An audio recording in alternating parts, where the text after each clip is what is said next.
Last year, we installed 1,000 watts of flexible solar on our RV so we could do a cross-country road trip and have the ability to be entirely off-grid.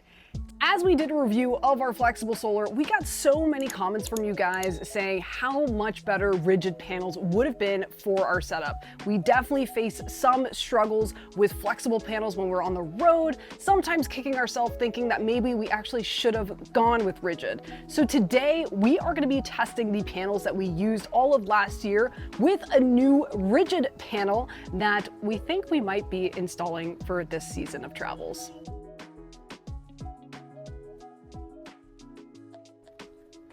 Okay, so let's rewind a bit and go over why we started with a flexible panel setup in the first place. So when we got this RV last year, over a year ago now, we knew that we wanted to put solar panels on it, and it was our first time ever doing a solar install.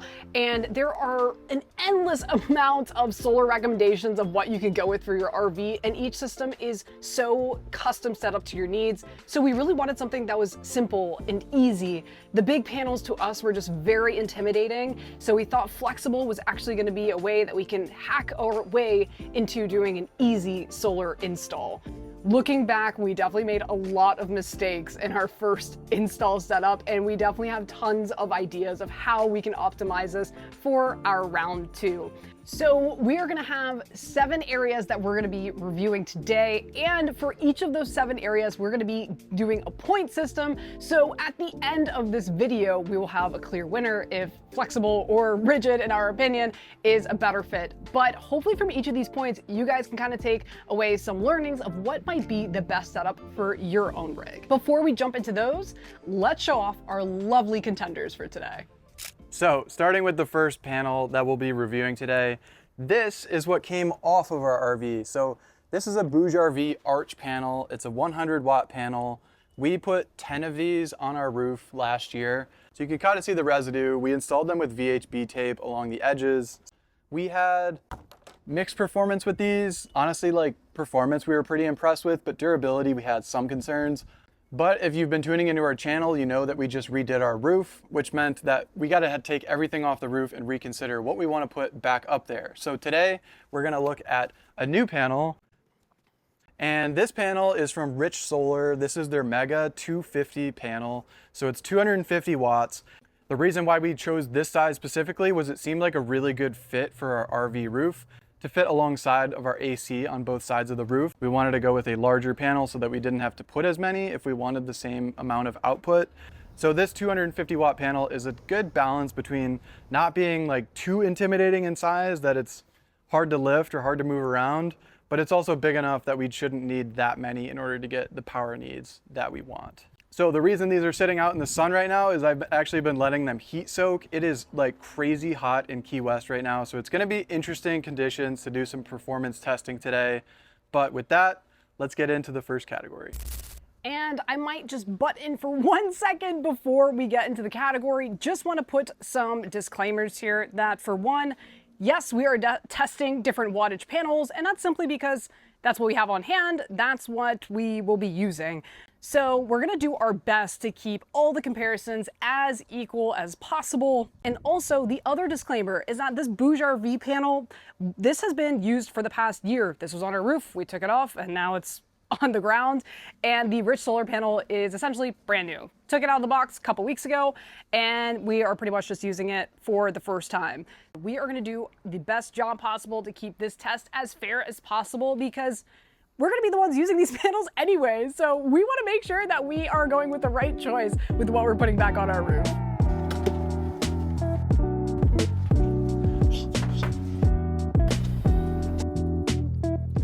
So we're starting off inside on the computer because that is where we started our journey in all of this. So we didn't really know anything about solar. We were just getting our RV and wanted to get into it and just wanted to do as much research we could online. So starting off talking about cost. So the BougeRV panel that we had, the flexible one that was on our roof, so that panel is a 100 watt panel like I mentioned, and currently it retails for $140. So effectively that is $1.40 per watt. Comparing that to the Rich Solar 250 watt panel, That cost $320 retail from Rich Solar's website. So that effectively costs $1.28 per watt. So it's not a huge difference, 128 versus 140. The rigid panel is a little bit cheaper. We have a code to get 10% off anything on Rich Solar's site. So the code is Gab and Bren 10, and we have a link in the description if you're interested. But for the sake of making this fair, we're gonna only be comparing all the retail prices of the items. So for the results of this test, the rigid panels were 8.5% cheaper. So it's a small win, but rigid panels get the win for this one.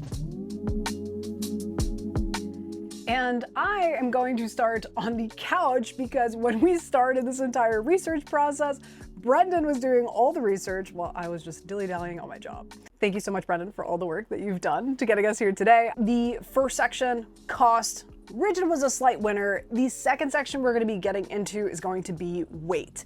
And with weight, there's definitely a big difference between these two setups. And frankly, this was one of the reasons why we went with flexible in the first place.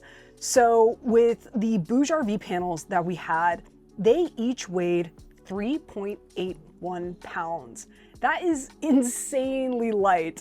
So that equates to 0.0381 pounds per watt. Comparing to Rich Solar's rigid panels, and once again, this is a 250 watt panel, so that's why we're breaking down to the pounds per watt, but these panels for each one, those are weighing 26.9 pounds. So the pounds per watt is 0.1076 pounds per watt.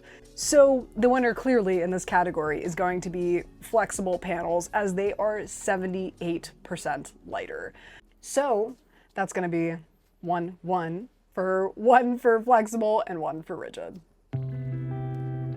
Next, we're going to talk about install methods. So we got to take you back outside for that. Okay, so cost wasn't a huge difference. Weight was a big win for flexible panels. But at the time, we weren't really sure how important weight is, like maybe our roof can carry that weight. So the next thing we're gonna talk about is install method, because that was another very scary part of this. Not having done any sort of solar project previously, getting into it for the first time and wanting something that's really easy to set up. So this is what we're gonna talk about next, is how we're actually gonna mount them to the roof.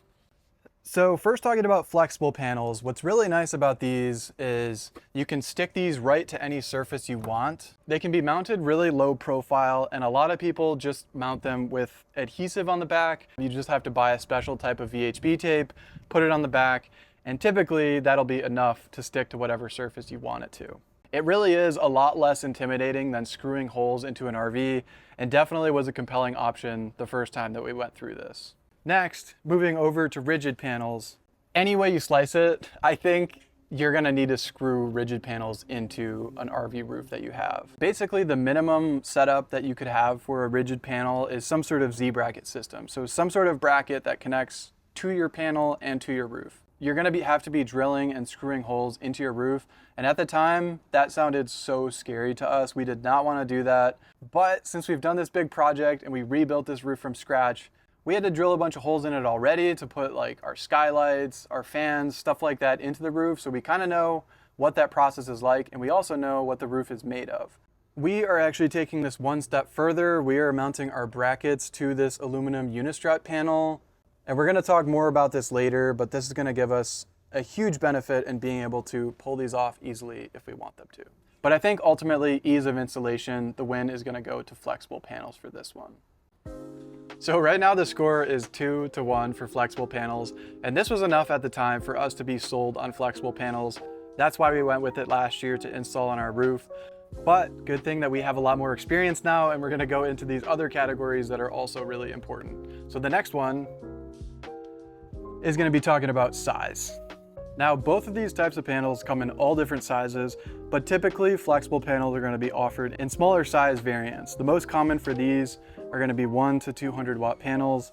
And then rigid panels, you can get anything from 50 to like 550 watts I've seen. So huge variance, but for the sake of comparison, we're gonna be comparing these two different panels. Okay, so first we have the BougeRV 100 watt panel here. This is gonna be about 3 feet in length by 2 feet in width for an average of 15.3 watts per square foot. And then getting into the big boy, the 250 watt panel, This is going to be roughly 5 feet by 2.5 feet wide for a total of 19.9 watts per square foot. So this time when we're doing a solar install, this metric is really important to us because we were looking to absolutely maximize the amount of space that we could get on our roof. So looking for the panel that's going to be the most efficient per space that it takes up is really important. Keep in mind that it is typically the case that as you go up in panel size, it tends to be more efficient. So you can basically pack more watts into a smaller space. Okay, one other thing I wanted to point out in regards to size that I have not heard other people talk about, you got to consider this factor right here. So when you mount a flexible solar panel and it is flat mounted to a surface, you have these wires, but these wires take up space. You can't push two panels up next to each other because you need a place for the wires. So I would say the fact that these are flat mounted, probably they're going to take up about 10 to 20% more area than you think, versus a rigid panel that's going to be elevated and all the wires can go underneath the panels. Plus the rigid setup with the elevation and the wires going underneath it looks a lot cleaner too, so another little pro. So the winner for this one at being about 30% more efficient per square foot is the rigid panel, bringing us to a tie of 2-2. Okay, so now let's jump into durability. So one thing to mention on the durability side is the warranty that these panels offer. And they both, shockingly in my opinion, offer a 25-year warranty. That is absolutely insane to be so confident in your product, to be willing to warranty something for that long. Okay, I gotta jump in here real quick again, because when I was looking at these websites, it looks like the warranties have actually changed on them. So when we bought this BougeRV arch panel just about a year ago, all that it said on it was that it had a 25-year warranty, and that's what we were so excited for. That's kind of what was the selling point for us to be like, hey, maybe these flexible panels are different. But when I look today, it now breaks it into two different categories. One says 25-year output warranty, and now it says a 5-year material and workmanship warranty. I assume it essentially means that they have a 5-year warranty now and they changed that at some point. So I don't know if that's any indication of maybe the number of claims that they were getting, but wanted to drop this in really quick so that we didn't mislead you on this warranty they have. So we had the BougeRV panels for the past year, and unfortunately we had to exercise that warranty. One of our panels did go bad while we were on the road. It was some back and forth with BougeRV, but ultimately they did warranty the panel and they did send us a new one. Even though they warrantied that, we also did notice that a couple of the other panels did show some significant signs of heat wear. Some of them had some hot spots, but I will say something that is super impressive about BougeRV is that they still performed at pretty much 100%. So we did definitely walk away with some mixed feels on that, but I would say it was great to see a company stand behind their warranty. Okay, so something that we can do that's slightly actionable on the durability side, because yes, we've had BougeRV for a year and we've had Rich Solar for closer to like a month. So what we're gonna do is a quick heat test just to identify how hot these things are running in direct sunlight. So it's just gonna give us a degree of pretty much how much heat they are absorbing and how much heat they're dissipating. And typically that can be associated with some form of durability over time, because if a panel runs super hot over time, it's just not gonna last. Before I get the temperature on these, I just want to note that the BougeRV is laying flat on the ground to where the rigid Rich Solar panel is elevated on the unistrut. It's really just representative though of how these are going to be mounted on our roof. And also these panels have been baking out here for probably 2.5 hours at this point, and it is, I think today is like a feels like of 100. So it is very hot outside. Let's test the flexible panel here. Okay, I'm reading 156. And the rigid is definitely coming in cooler, 138. I'm definitely expecting the rigid one to come in at a lower temperature because of that airflow. Granted, I would be slightly curious, what if the flexible panel had a similar unistrut system for airflow? That might even be cooler, but a lot of flexible panels aren't designed to be mounted that way. And I think that is kind of like a big missed opportunity in the space. But I think if you really want to get the most durability possible out of a flexible panel to ensure it doesn't overheat like our experience we had, making some sort of ventilation underneath, I think is most definitely gonna pay its dividends. But I would say from the experience of needing to replace a new panel within a very short amount of time, the heat spots we experienced, and as well as just how much hotter it is running, for durability, we're gonna give this one to rigid panel. Next up is the exciting part. We're gonna do some performance testing on these two panels that have been baking in the sun here. So we will see in these extreme conditions how much these output in comparison to what they are rated for. And to do this test, we have an EcoFlow Delta 2. It is just a really easy way to get a plug and play input and get wattage output on these two panels. I forget what it is exactly, we can put it on the screen, but ideal temperature for solar panels I think is like 55 to 65 degrees or something like that. So this is totally not optimal conditions. As you get hotter, you lose efficiency. So we're not expecting this to perform super well. So all we've got to do is plug this in, and it takes a few seconds to kick on. Let's see what the output is. So we're getting 60, 61, 65 watts. So let's call it 65% of the max power for the BougeRV panel. Okay, and just like that, we're ready to plug in the rigid panel. You're gonna have to do a little calculation on this one. Okay, 157 we're topping out at, so let's do the math here.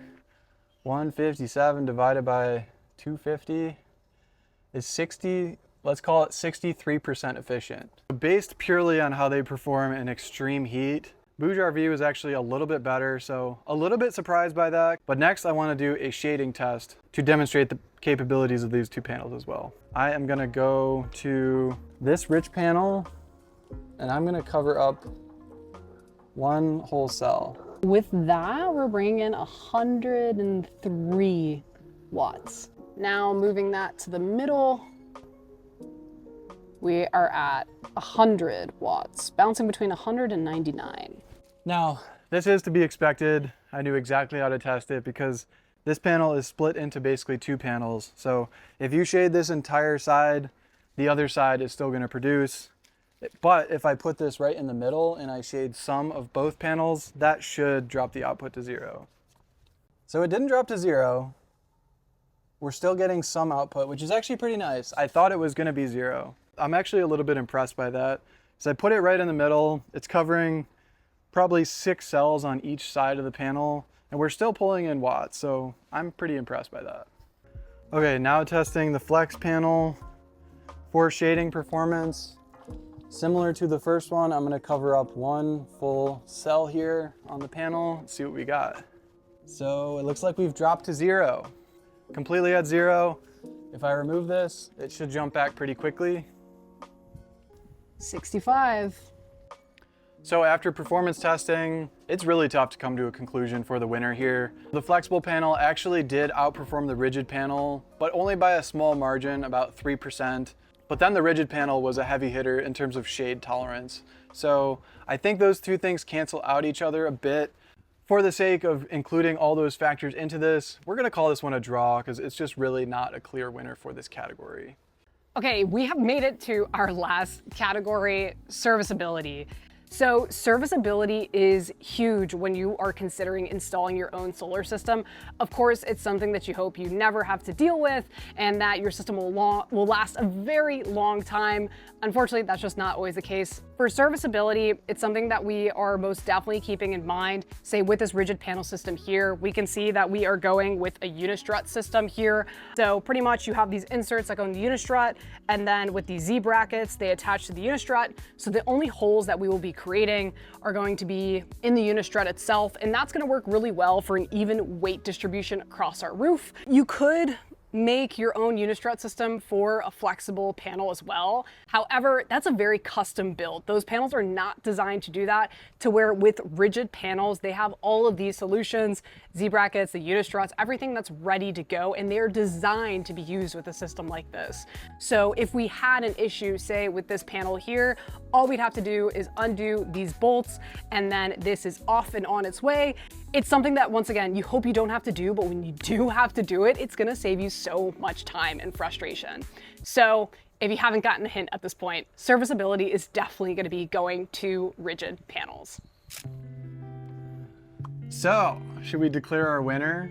Our final score is going to be Rigid being the winner, scoring at 5, and Flexible Panels coming in with 3 points. This was honestly closer than I thought it was going to be, and I think it reflects, kind of the toss-ups that we've had. Like, we went with flexible before.